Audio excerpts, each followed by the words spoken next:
सुबह से social media पर कुछ वीडियोस वायरल हो रही हैं, जिनका ताल्लुक कर्नाटक के गुलबर्गा और मंड्या से है।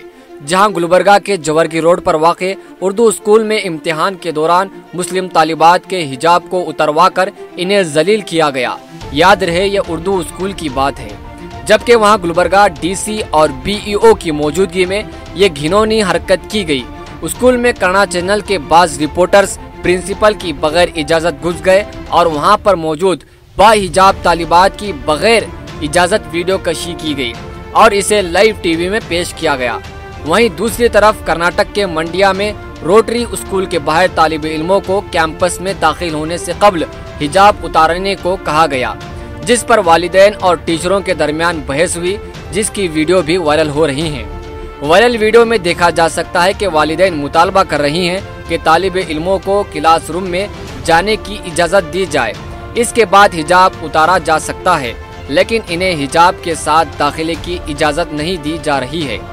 इंतजामिया अपनी इस गुंडागर्दी के लिए कर्नाटक हाई कोर्ट के इंटरियम जजमेंट को दलील और रेफरेंस के तौर पर पेश कर रही है, जबकि ये जाहिल और नाअहल इंतजामिया ने कोर्ट के इंटरियम जजमेंट को सही से पढ़ा ही नहीं होगा।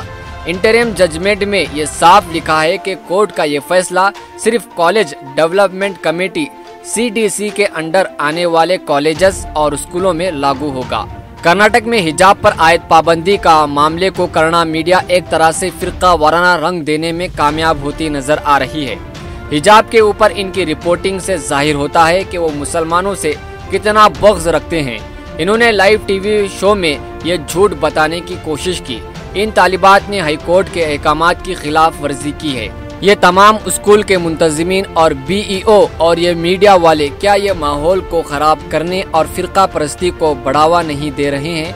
ये बहुत बड़ा सवाल है। ನನ್ನ ಹೆಸರು ಸೋಮಶೇಖರ್ ಅಂತ SDMC ಕಡೆಯಿಂದ ಅಥವಾ ಮಕ್ಕಳ ತೆಗೆಯಿಂದ ಯಾರು ಅಬ್ಜೆಕ್ಷನ್ ಮಾಡಿಲ್ರಿ, ತೆಗೆದಿದ್ದಾರೆ. SDMC ಇಂದ ಏನಾದರೂ ಪಾಸ್ ಮಾಡಿದ್ದಾರೆ ಸರ್ ಹಿಜಾಬ್ ಬೇಡ ಅಂತ? ಇಲ್ಲ ಏನು ರಿಸ್ಟ್ರಿಕ್ಷನ್ ಇಲ್ಲ. ಡಿಪಾರ್ಟ್ಮೆಂಟ್ ಲೆವೆಲ್ಗೆ ಡಿಪಾರ್ಟ್ಮೆಂಟ್ ನಿಂದ ಮೇಲಾಧಿಕಾರಿಗಳು ಹೇಳಿದ್ದರಿಂದ ಅದನ್ನ ನಾವು ಸ್ಟ್ರಿಕ್ಟ್ ಆಗಿ ಫಾಲೋ ಅಲೋ ಮಾಡಬಹುದು ಅಂತ ಹೇಳಿದ್ರು. SDMC ಅದರಿಂದ ಅಬ್ಜೆಕ್ಷನ್ ಇಲ್ಲ ಸರ್.